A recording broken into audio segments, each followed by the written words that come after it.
Binks. It looks like the worst Halloween mask you'd buy in a costume shop of like scary skeleton, and his voice is not. Yes! Like there's nothing scary about this voice. This is the scary demon. He's like, I told you, give me back my book. And then at one point his superpower is that his wings grasp Ron Perlman and then he bakes them. He has like a little microwave, a devil microwave. Which was really sad because that's how Ron Perlman didn't want to die. Yeah. You remember at the beginning he said he didn't want to die by fire. Yeah. What did you describe it as? Did you say the fire hug? Yeah, the fire hug. Plus 2 fire hugs. Yeah, that demon's voice. Fire hug. I mean, by the way, you could do the same quality CG on your iPhone. Oh, easily. Even better. They might as well have had like one of those like animated characters from those videos that are like, I want an iPhone 4. You know, like what are those things called? Yeah, like those bunnies that in the field. Those animated bunnies. Might have, like those are more realistic to me. The effects though, it was kind of like, you ever see those like old stop motion animation walking? Yes. Like that's how it felt like. It was like the demon was walking as if they did it like with claymation on a stage. How bad were the CG monks walking on the ceiling? Like it was so. You and I, when you and Jew went to the bathroom, Jason and I were talking, and I was like, look. People like this was a production. They had to do fight sequences. They were in a forest somewhere, probably in Romania. There was an costume department. Was like, should we have chainmail? There was an animal wrangler. An animal wrangler. They had wolves. Like, and then was there a premiere for this movie? There's no way. I did actually do some research to find some clips, and there was a premiere, but I don't know where. I feel like it was in a foreign country. Did not look like it was in America. And the title of the movie was so small in the print on the background, like they walk by these walls with like movie posters, but it's so tiny it looked like an eye exam poster. I'm like, I think that's the Season of the Witch. This is like, and I'm sure it's out there and it exists, but this is a stellar entry in the crazy Nick Cage hair canon. Oh my god! You know what I mean? Yeah. Like his hair, it's long and blonde, but it starts in the middle of his skull. His forehead is like 8 solid inches back. It is the craziest wig. Oh, it's there needs to be an examination of all his different hairs. And the thing is, he really is a phenomenal actor when you put him in the right role. Yeah. And I think, I'm hesitant to say this because, I've been sort of grappling with my age lately, and like, it feels weird to be this far into my 30s, and I'm not comfortable with it. Right. So I'm sure that he's head tripping because he was, a leading guy for so long. But he's just so much better when he plays like a weird, maybe not, or if he can find an adaptation type movie. Yeah, he's better being the normal put-upon guy. Ron Perlman was so much older. Right. He looked so much older and was so great. Who makes Nick Cage look like the leading guy? Exactly. Yeah. Oh man, well, where does this rank on the Nick Cage thing? Like, I mean, is it better? I mean, it's not a good movie, but it's not as bad. Like, Ghost Rider is amazing. Way better. This is way better, you're saying? No, Ghost Rider. Okay. Ghost Rider, because like this is kind of. He doesn't really freak out that much. He has that one moment where he's like, "I kill people for the love of the church." Like, he has one moment that is just like intense, but the rest he's kind of just subdued.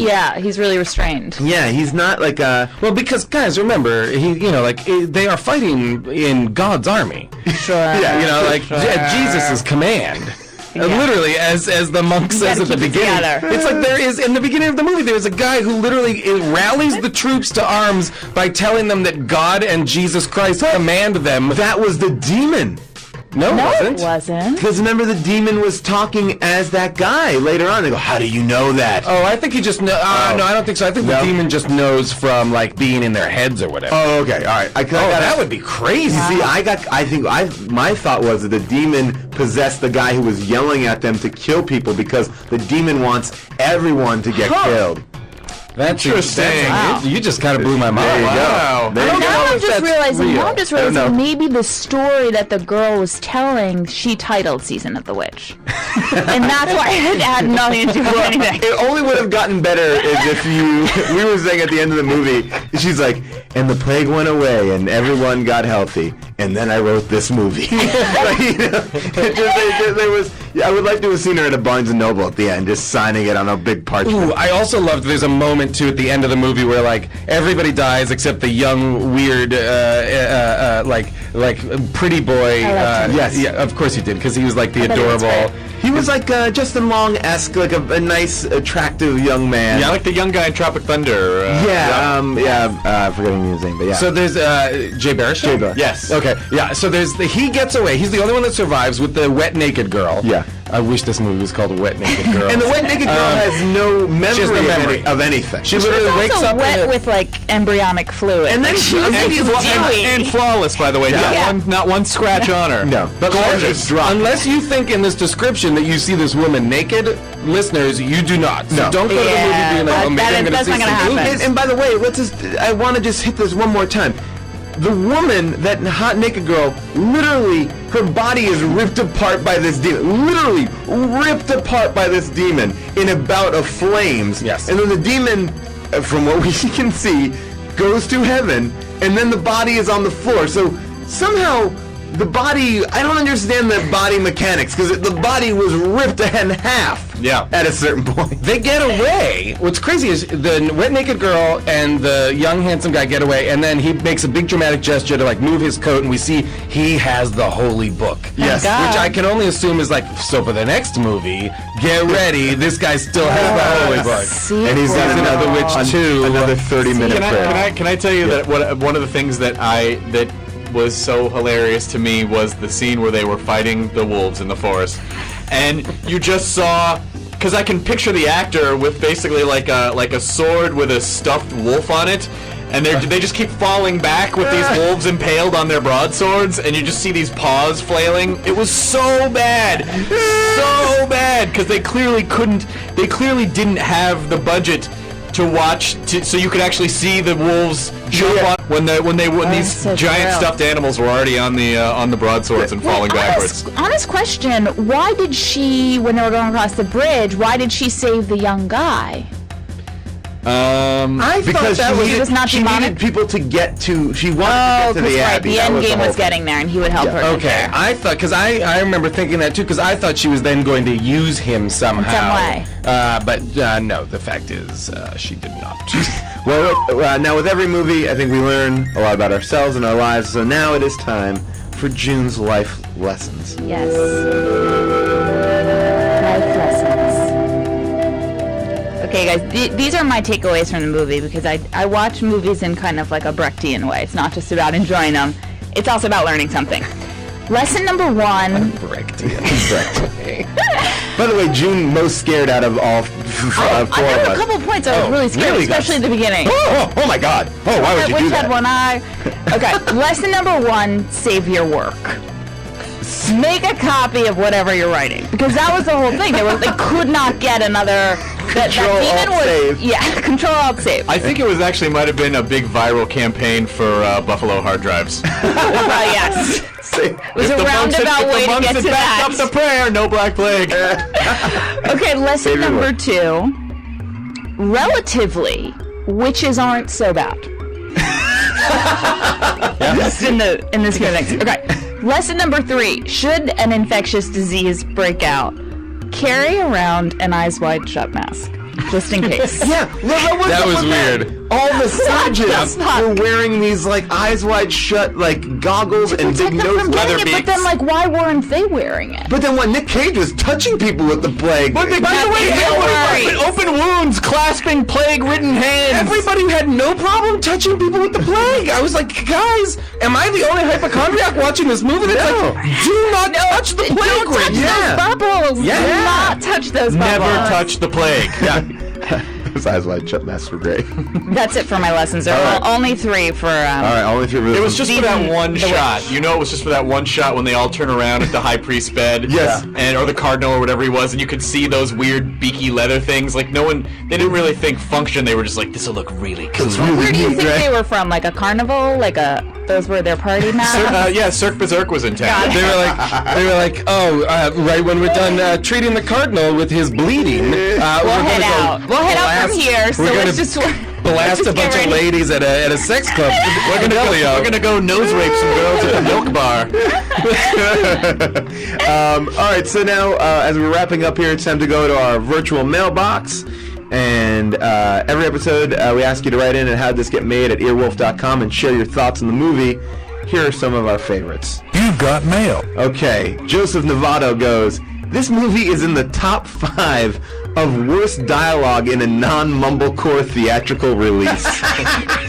He goes, also, they make it way too clear, way too early on that she actually was a witch. At least approach it interesting, like put some ambiguity on it. That's true. He Well, doesn't buddy, think- she's not a witch. Yeah, she's not a witch, yeah. That's true. And he goes, and everyone loves stories where the Catholic Church is proved right in the end. Fuck, this movie was bad.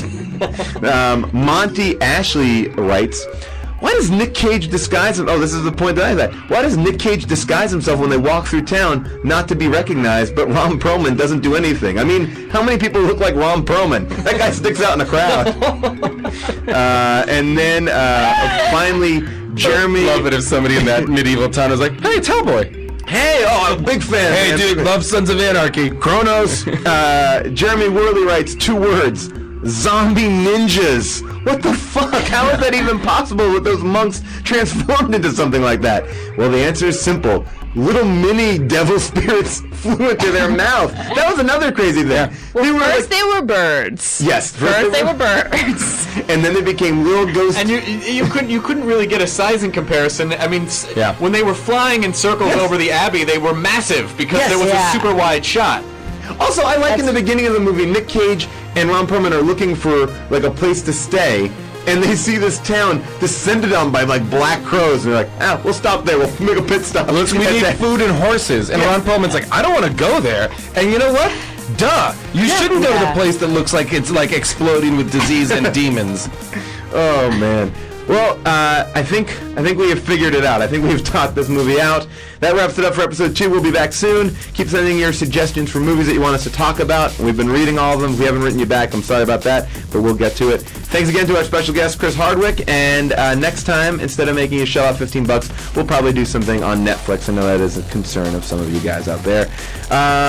Unless Drive Crazy comes out. Well, Drive Crazy is definitely going Once to be. that comes out, we've got to see that. In Because that 3D. movie is fucking shit looking. Yeah. Oh, it's amazing. So thank you to everybody. Thank you to our engineer, Doug. And we'll see you on episode 2.5. And as we go out, let's listen to a classic clip of Nick Cage freaking out. What am I, a fucking retard, man? Am I a fucking retard? Oh! I know what this is. You're trying to snap me out because of the sneezy little man you beat around.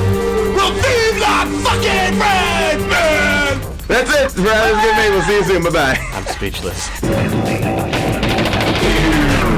Okay, I know that we just said the episode was over, and it was, but we were talking about it after the episode ended. And we're like, Jason has his coat on. Yeah, we all have our bags packed. We were wondering, what did this director do before this? Jason found I out. said he must be a weird foreign guy. He Yes. probably directs movies in Europe, and no one ever heard of him. Get ready, everybody. This guy made Gone in 60 Seconds, Swordfish, Whiteout. And like a lot of big movies that are like legitimate movies. This is not a random person who's like who had a bunch of money and tricked Nick Cage with a bunch of old comic books to come to Romania and make a movie. This is a legitimate film director. This is the guy that got Halle Berry to show her boobs. Yeah, she did. She showed No her small boobs. feet. No small feet. Yeah, and he made California with Brad Pitt. Oh yeah, I'm sorry, I forgot that one too. Yeah. This guy is an accomplished. And I'm sorry, and also Janet Jackson, The Rhythm Nation. Well, of course. Well, there you go. I think go. you could see the direction was heading that way. Well, that's just something for you to think about there. This has been an Earwolf Media production. Executive producers Jeff Ulrich and Scott Ackerman. For more information, visit earwolf.com.